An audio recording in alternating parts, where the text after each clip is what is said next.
Movies tell you that international arms dealers spend their nights in Monte Carlo sipping $500 martinis next to European supermodels.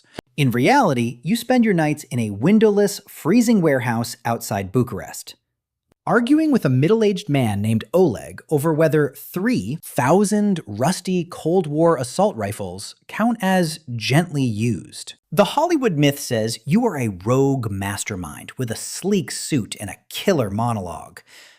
The reality says you are mostly just a deeply stressed logistics manager with a slightly higher body count and a lot of heartburn. Welcome to the global arms trade. It is an industry where the glamorous thrill of international espionage is completely smothered by an avalanche of terrible paperwork. Our story begins in the early 1990s, right after the Soviet Union collapsed. Imagine the world's biggest corporate bankruptcy, except instead of office chairs and surplus computers. The company is liquidating millions of tons of military-grade hardware.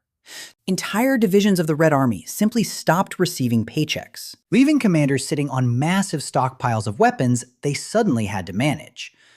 To a guy with a cargo plane and zero morals. Eastern Europe in 1992 was basically the world's most aggressive garage sale.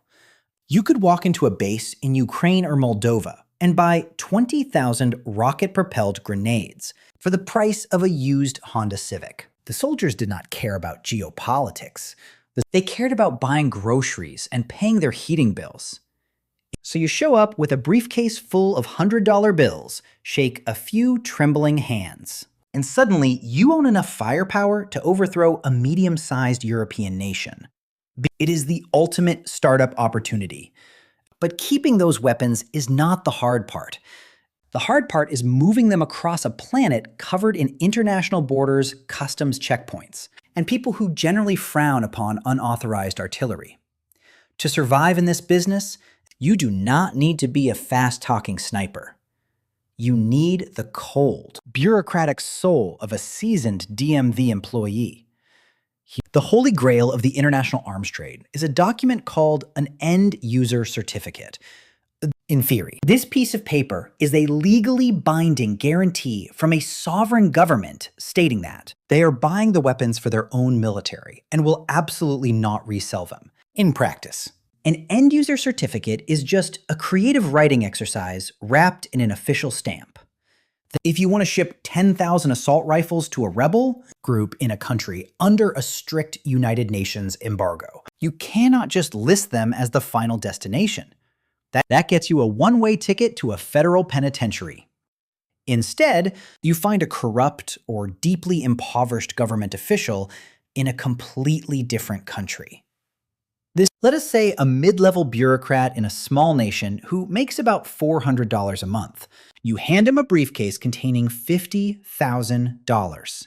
Suddenly, he is more than happy to sign an official document declaring that his country desperately needs 40 heavy main battle tanks for homeland defense.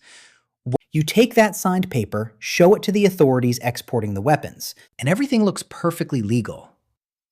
The paperwork says the tanks are going to a peaceful nation. The reality is that while the ship is crossing the ocean, the paperwork will magically mutate. By the time the cargo arrives, those tanks are rolling off the ramp straight into a war zone. Forging these documents used to require a high-end printing press and a master counterfeiter. By the late 90s, most of the industry was doing it using Microsoft Word and a prayer. But as long as the gold foil stamp looks shiny enough from 3 feet away, a tired customs clerk at a busy port is not going to check. He wants to finish his shift, go home and open a beer. He does not want to start an international incident over 40 tons of heavy agricultural machinery. Which brings us to the next massive headache in your glamorous career: maritime logistics. Moving thousands of tons of lethal hardware requires ships, and ships leave a massive digital trail. To disappear on the high seas, you have to master the art of the flag of convenience. You do not register your cargo ship in the United States or Great Britain. You register it in Panama or Liberia, or a tiny island nation in the Pacific that most people could not find on a map if their life depended on it. These countries will register any floating bathtub as long as the check clears. They do not ask what is inside the containers. They do not check if your crew has valid mariner licenses. They just wish you a bon voyage and cash the check. But even with a friendly flag, the global ocean is a very small place when NATO warships are patrolling the lanes. So you learn to play the name game. While your ship is chugging across the Atlantic, the crew gets painted lines over the side to change the week. Vessel's name, from the Sea Voyager to the Morning Star. You swap out the transponder signals mid-voyage. On the radar screens of international monitors, one ship vanishes into thin air, and an entirely new, completely innocent commercial vessel appears a few miles away. It is a beautiful system. Until an unrelated commercial container ship gets stuck sideways in the Suez Canal and delays your delivery of anti-aircraft missiles by 3 weeks. Your buyer is an unstable dictator who does not understand the concept of supply chain disruptions. He does not want to hear about global logistics bottlenecks. He wants his missiles, and he's starting to think you took his money and ran. Which leads us directly into the joy of international customer service. Dealing with your clients is easily the worst part of the job.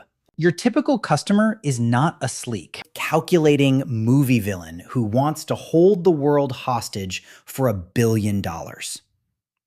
Your typical customer is a warlord who rules a piece of territory roughly the size of a Walmart parking lot. He is paranoid he is sleep-deprived, and he has a very poor understanding of modern accounting.